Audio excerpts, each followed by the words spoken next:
Les réalisations municipales sont quelque peu en pause pour cause d'élections. Quelques-unes ont cependant vu le jour en ce début d'année. Samedi, à Josse, le maire Patrick Benoît a inauguré une micro-crèche et un carrefour. Sur la départementale 33, au croisement de la route de Proyan et de Tambourin, un nouveau carrefour a vu le jour avec l'installation d'un tourne à gauche et de trottoir pour sécuriser l'accès à l'arrêt de bus. Depuis la création de ce lotissement, il n'y avait jamais eu d'aménagement et on a quand même beaucoup d'enfants qui habitent ce quartier, qui tous les jours prennent le bus, soit pour se rendre au collège ou au lycée. Et effectivement, la traversée était très dangereuse.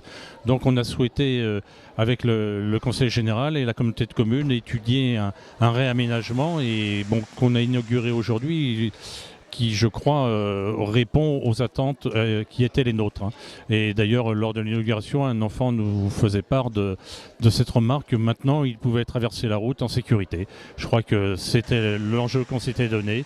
Et donc, nous avons réussi ce que nous voulions faire.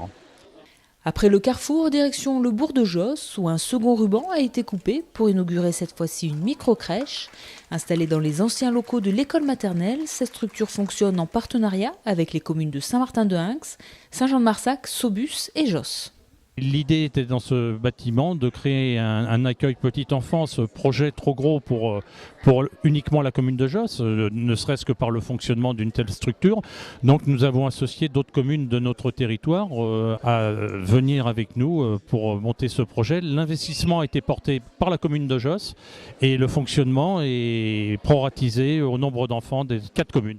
Financée pour plus de 50% par la CAF, ouverte depuis janvier, cette micro-crèche profite à 12 familles des 4 communes partenaires. Alors en fait la structure est ouverte de 8h à 18h. Elle accueille 10 enfants simultanément, de 2 mois et demi à 3 ans jusqu'à l'entrée à l'école. Là au mois de mars on a des nourrissons qui arrivent de 2 mois et demi.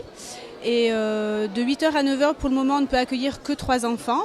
Et le plus gros des enfants arrive de 9h et reste jusqu'à 17h. Nous fonctionnons donc à 3 sur cette structure, donc une auxiliaire de puériculture qui s'appelle Estelle et une assistante maternelle Patricia. Déjà complète, cette structure d'accueil de jeunes enfants répond à un besoin grandissant sur ces communes. De plus en plus, les gens, on le sait, reculent leur habitation à cause du coût du foncier. Beaucoup de personnes vont travailler sur Dax, Bayonne, voire plus loin. Et le problème de garde est réel. Sur la commune, le nombre d'assistantes maternelles a tellement diminué que nous n'avons plus qu'une. Donc c'est vrai qu'on avait fait une étude assez poussée avec la CAF et la PMI justement pour valider ce type de structure. Il ne fallait pas non plus faire n'importe quoi, faire une structure pour faire une structure, mais faire quelque chose qui soit viable et surtout pérenne.